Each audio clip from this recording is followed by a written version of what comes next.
Excelente, mis queridos alumnos. Entonces, vamos a comenzar con la unidad 3. Ya dejamos de lado a los individuos, los dejamos interactuando en los mercados en los que ellos lo hacen y nos vamos a comprender cómo funciona la economía en su conjunto. Para hacer eso, entonces, vamos a ver un primer tema de aproximación a la macroeconomía, donde, en mi criterio, se hace un esbozo bastante general y bastante completo de lo que es la macroeconomía. Si ustedes entienden bien este primer tema, siento yo que tendrán las bases para comprender los aspectos más importantes de la macroeconomía, porque lo que viene después es entrar más en detalle del cálculo de las variables macroeconómicas que son más importantes. El PIB real, el PIB potencial, la tasa de desempleo, la inflación. Es decir, lo que hacemos es adentrarnos más en el tema de la macroeconomía, pero toda la visión integral que está aquí es bastante completa. ¿Ok? Entonces, fíjense, para abordar este primer tema, entonces, obviamente hablaremos del concepto de la macroeconomía, veremos cuándo nació como disciplina, el flujo circular de la renta, ahora lo vamos a ver con los tres actores que complementan el circuito, es decir, el circuito tiene una base que ya vimos donde están las empresas y los hogares, y ahora incluimos a tres actores muy importantes como son el sector público, es decir, el gobierno, el sector externo, porque las economías son economías abiertas, de manera que tienen transacciones con el resto del mundo, y el sector financiero, porque recuerden que existe una mercancía común que se intercambia por el resto de las mercancías y que se llama dinero. ¿Okay? La macroeconomía es el estudio de la economía en sus conjuntos, y para poder estudiar esa economía en su conjunto, la macroeconomía hace dos cosas. Una, calcula y analiza variables macroeconómicas, y otra muy importante es que evalúa esos resultados y hace propuestas para mejorar esos resultados en el futuro. De manera que esas son los dos ejes centrales o las dos tareas de la macroeconomía. Tarea que no es fácil, esa tarea es guiada por unos objetivos macroeconómicos, pero hay conflicto entre esos objetivos, y la mejor forma de entender la macroeconomía es ver la evolución de las variables macroeconómicas en el tiempo, y obviamente para eso nosotros lo hacemos a través de la economía venezolana. ¿Okay? Como ha sido la evolución de la economía venezolana básicamente desde los años 90 para acá. ¿Ok? Entonces, arranquemos formalmente.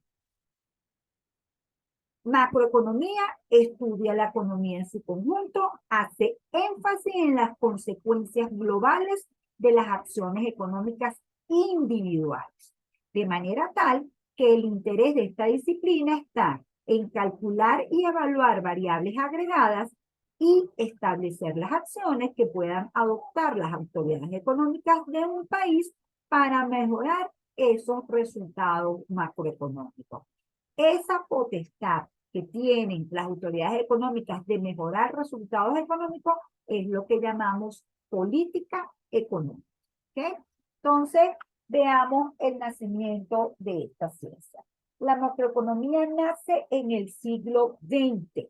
Cuando vimos la economía, dijimos, esta es una disciplina que tiene su origen formal en el año 1776, porque allí el economista, en ese momento filósofo, Adam Smith, es capaz de generar una obra que se llama Causa y Naturaleza de la Riqueza de las Naciones, donde establece todos los principios teóricos que le dan formalidad de ciencia a el problema económico que enfrentamos los individuos. ¿Ok?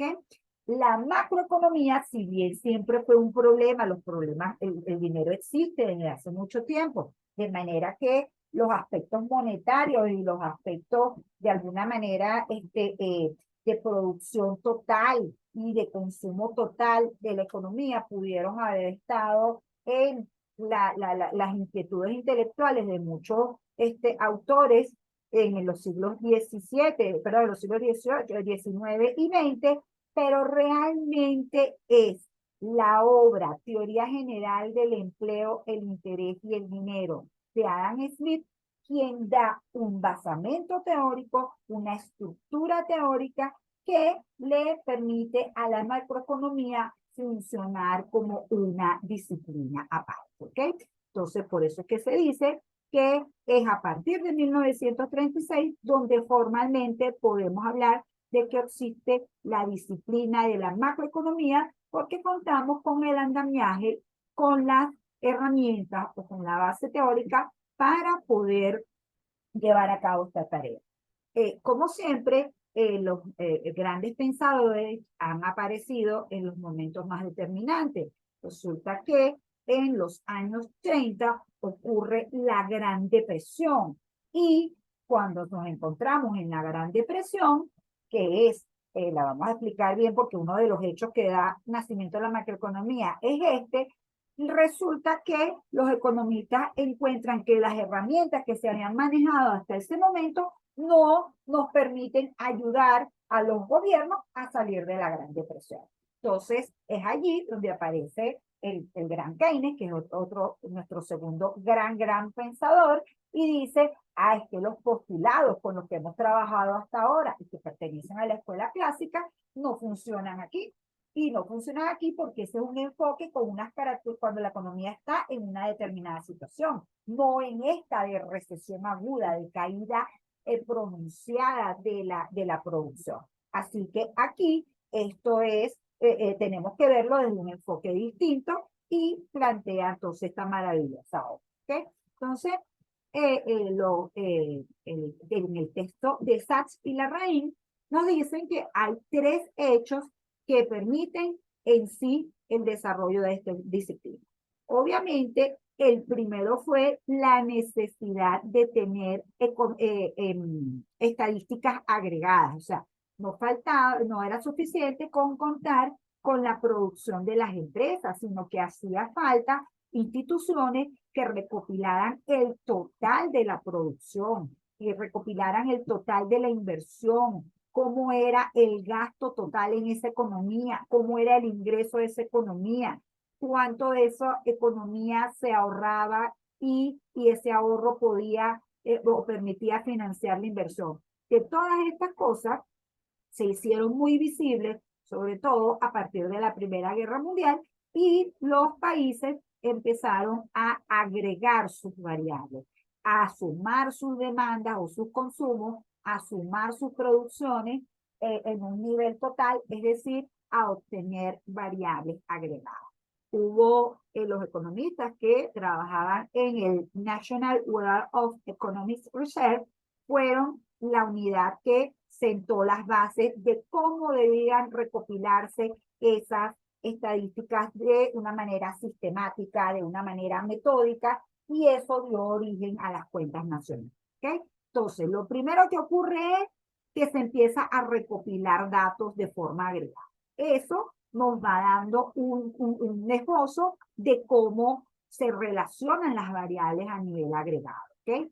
Otra cosa muy importante que ocurre y que lo detecta el premio Nobel Mitchell es que la economía pasa de forma irremediable, no lo podemos evitar, por fluctuaciones, ¿sí? Pasa por periodos donde hay auge económico, donde hay aumento de la producción, donde hay una demanda dinámica y pasa por periodos de recesión en los cuales baja la producción de bienes y servicios con respecto a los periodos anteriores.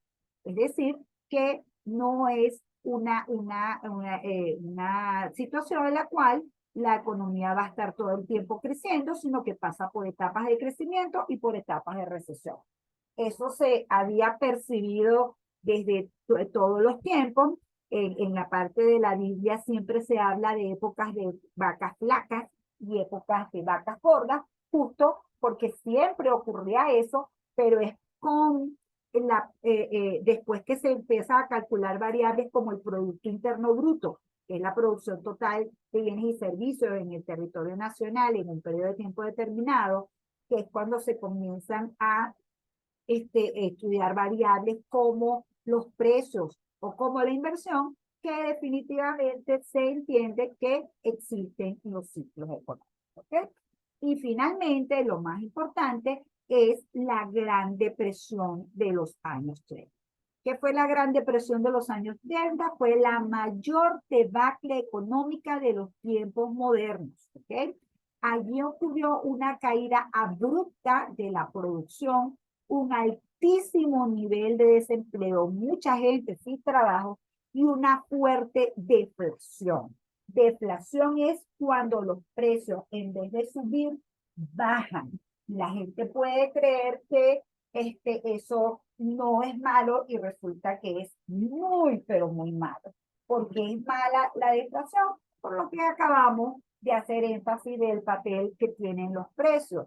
Cuando cuando se espera que los precios sean menores en el futuro, pues el consumidor trata de consumir lo menos posible porque después va a conseguir los bienes más baratos y por el lado del productor asume unos costos de producción que después probablemente no llegue a cubrir cuando venda el producto. Eso hace que se paralice la producción. Y obviamente, al paralizarse la producción, al caer dramáticamente la producción, como pasó en esta época, pues entonces empieza a aumentar dramáticamente las personas desempleadas. Entonces fue una situación muy dura y que además la razón por la que fue tan estridente su efecto es porque se prolongó por cerca de 10 años y porque afectó a buena parte del mundo. O sea, fue una crisis global. Y lo que entendimos luego es que esa crisis global sobre todo se dio porque no había de parte de los gobiernos herramientas para tratar de enfrentar situaciones tan severas como esta. Fíjense que luego que se desarrolló la teoría keynesiana, que tampoco, como todo en la vida y en la ciencia, vamos a decir que es perfecta, ¿ok?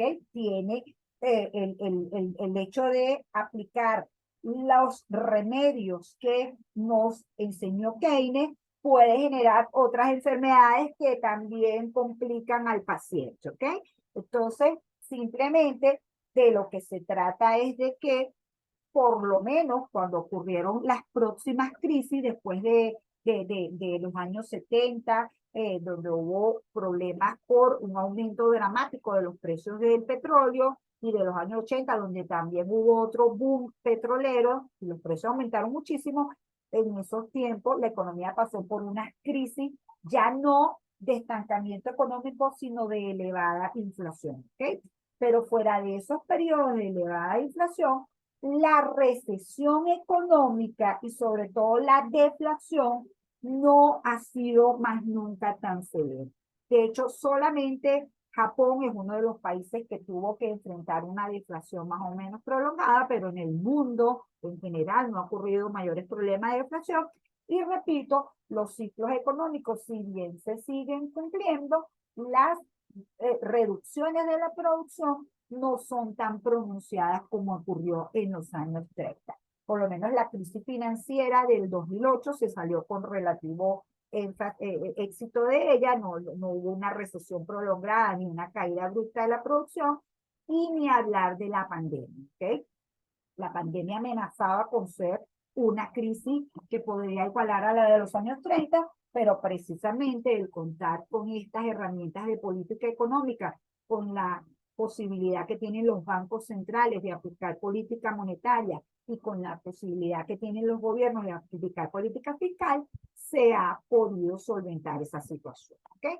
Entonces, resumiendo lo que pasó en los años 30, lo que debemos entender es que hay muchas teorías, ¿ok? Solamente les voy a dar el enfoque económico general en el cual se piensa que la economía viene pasando por una primera guerra mundial y entonces sobre todo los países que estaban con o que perdieron la guerra como Alemania, estaban altamente endeudados porque tenían que pagar por los daños de la deuda, ¿ok? Y el efecto de eso fue una gran recesión en Europa. Venía Estados Unidos creciendo con mucha fuerza porque para Estados Unidos fue colateral todo el efecto de la guerra, inclusive lo favoreció de alguna manera. Y eso permitió que hubiese un auge en Estados Unidos. Pero una vez que termina la Primera Guerra Mundial y Europa se va recuperando gracias al Plan Marshall, ¿okay? Ocurre que hay una sobreoferta a nivel mundial y siempre que hay sobreoferta, recuerden que eso genera una caída de precios. Entonces, ¿qué ocurrió? Que cuando cayeron esos precios, los países que estaban altamente endeudados empezaron a tener problemas para pagar sus préstamos y eso generó una crisis bancaria, una crisis de confianza tremenda. Entonces, ¿qué pasó en definitiva? Veamos lo siguiente indicado.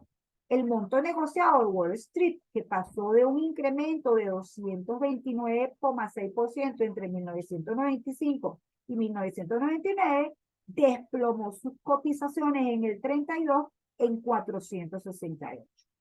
Seguramente ustedes escuchan si ven las noticias económicas, cuánto fue el resultado de la bolsa de Nueva York, cuánto fue el resultado de la bolsa de Londres. En esas bolsas lo que se negocian son acciones. Esos son importantes mecanismos para que las empresas consigan financiamiento, porque en la medida que aumentan sus acciones, eso es crédito que reciben esas empresas.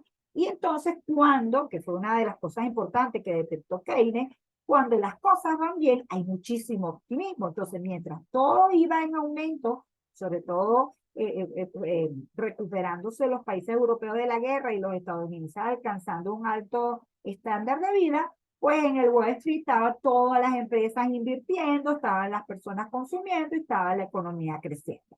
Cuando ocurre la crisis bancaria, se va al otro extremo, empieza a desplomarse la inversión porque las empresas empiezan a tener miedo de lo que está ocurriendo y eso desploma el valor de las acciones de esas empresas. Ya en el ámbito macroeconómico, donde las principales economías ya daban cifras agregadas, la producción de Estados Unidos cayó casi 50% en esa década, ¿ok? La de Alemania 40% y la de Francia 30%. En el caso de la deflación fue tremenda también. En Reino Unido los precios cayeron 25%, en Alemania 30% y en Francia y en Estados Unidos 40%. Fue una época donde la gente se volvió pobre de la noche a la mañana, ¿ok? Y por mucho, entonces lo que ocurrió fue que hubo unas altísimas tasas de desempleo que en el caso de Estados Unidos llegó a estar en 25%. De hecho, los propios economistas Sachs y Larraín piensan que buena parte de lo que pasó después con la llegada de gobiernos fascistas a Alemania, a Italia, fue producto, y a España, fue producto precisamente de ese descalabro económico tan severo. ¿Ok? Entonces, bueno, estos son los hechos que dan paso a esta disciplina por lo demás fascinante, que es la macroeconomía. De manera que recuerden, la macroeconomía se trata entonces del cálculo de variables agregadas. Variables agregadas como el Producto Interno Bruto, como el ingreso, el consumo, la inversión, el gasto del gobierno, exportaciones, importaciones, precios y tasa de desempleo. En esta misma guía, ustedes ya podrán, y espero que lo hagan por favor, familiarizarse con los conceptos de todas estas variables. Por supuesto, los vamos a ir viendo y los vamos a ir asociando con las cifras para entenderlos mucho mejor. Pero aquí tienen este glosario que para mí es muy importante que ustedes vayan manejando desde ya.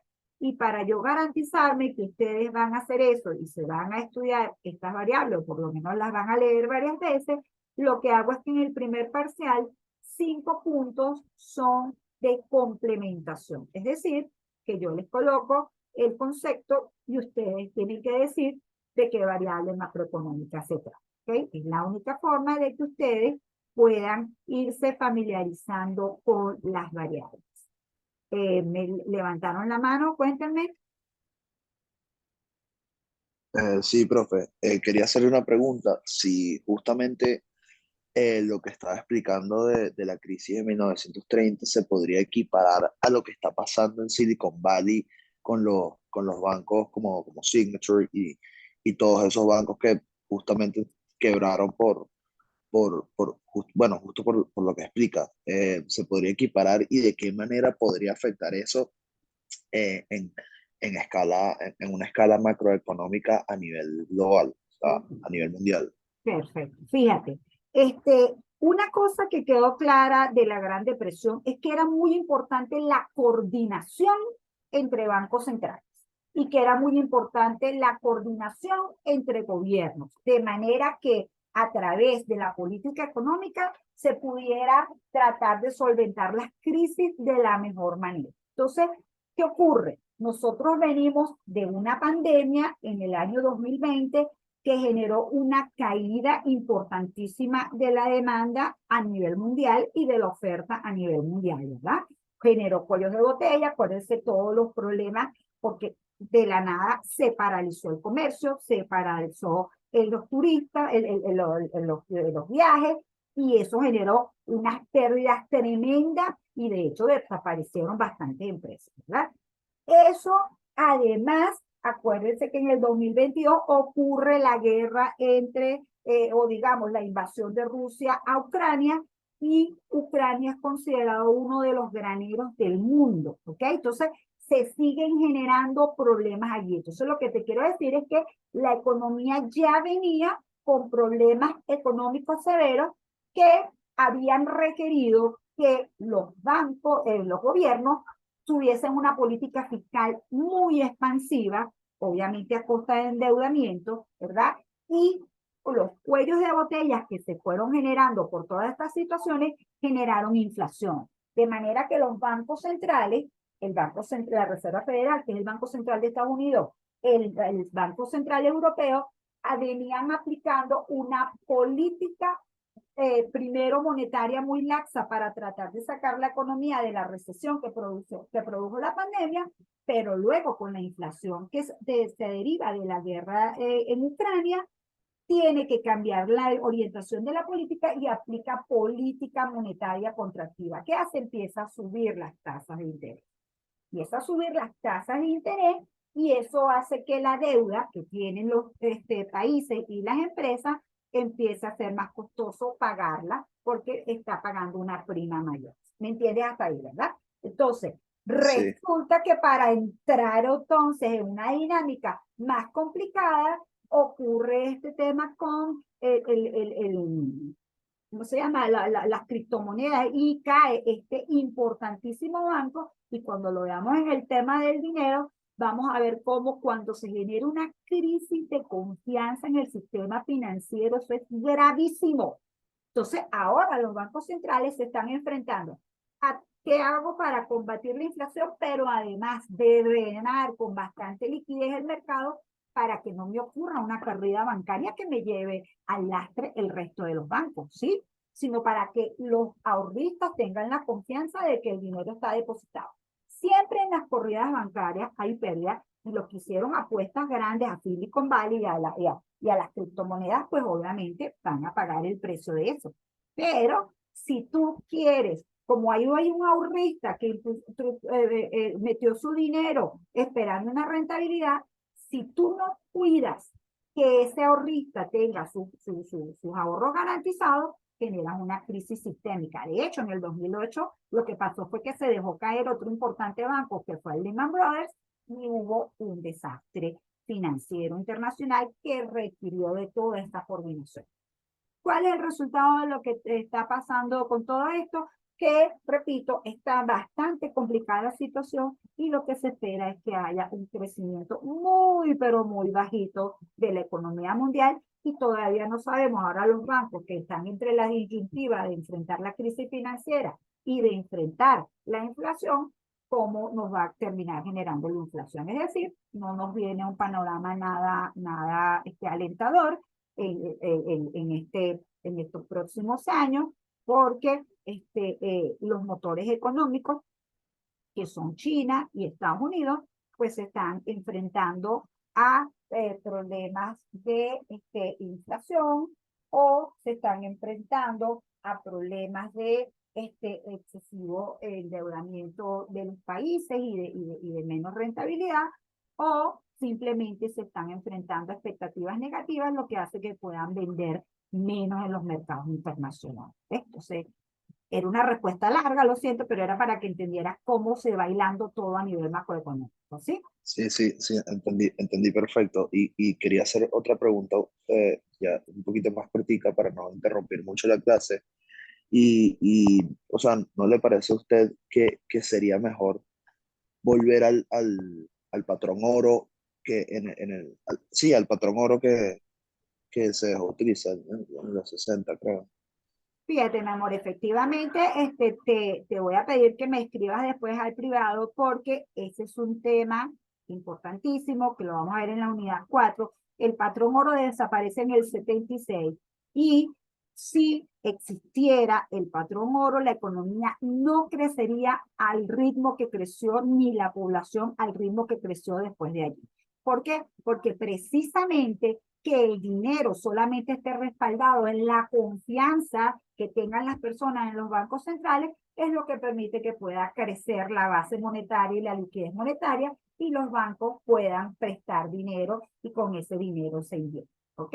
Entonces, que tendríamos una economía muy restringida si existiera el patrón oro, a menos de que tener el patrón oro significa que el oro, que tú lo puedes, ocurre en un costo de oportunidad enorme, porque tienes un oro que es un metal que te puede generar otros rendimientos paralizado allí, garantizando unas reservas. O sea, el dinero tiene unas funciones muy importantes, que son no solamente para atesorarlo, sino para poder comercializarlo, pero además los excedentes que genera el capitalismo vienen precisamente de la posibilidad que tiene el Banco Central y el sistema financiero de expandir la cantidad de dinero. Si tú le pones freno a eso, atándolo a algo que no va a crecer a esa velocidad, por eso es que el Bitcoin para mí nunca fue una moneda, sino que fue un criptoactivo, ¿okay? Siempre fue un activo financiero, aunque lo uses como medio de pago. Se puede,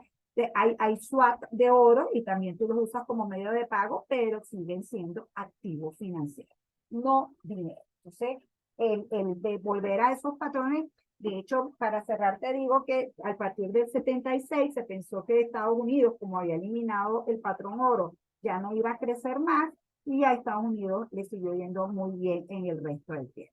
¿Por qué ocurrió eso? Porque el verdadero, escúchame bien lo que te voy a decir, el verdadero respaldo de una moneda es la producción de bienes y servicios, ¿sí? Estados Unidos tiene una moneda sólida porque es la economía que produce más bienes y servicios en el planeta. El euro tiene la fortaleza que tiene el euro porque es un grupo de países que, si tú lo sumas, si tú sumas el producto de todos esos países, son la tercera economía más grande del mundo. China no tiene una moneda tan poderosa porque a China su crecimiento es básicamente vendiéndole al resto del mundo, y no le interesa tener una moneda que tenga demasiado poder adquisitivo para el chino, porque eso hace que él pierda su posibilidad de producir bienes y de vender bienes en el exterior. ¿Ok? Entonces, te repito, son cosas que entenderás mucho más en la medida que veamos el tema del dinero y que veamos el tema de ¿cómo se llama? La relación del mercado de dinero con el mercado de bienes y servicios. ¿De acuerdo? Ok, profe, gracias. Perfecto. Entonces, bueno, si nadie más tiene preguntas, seguimos.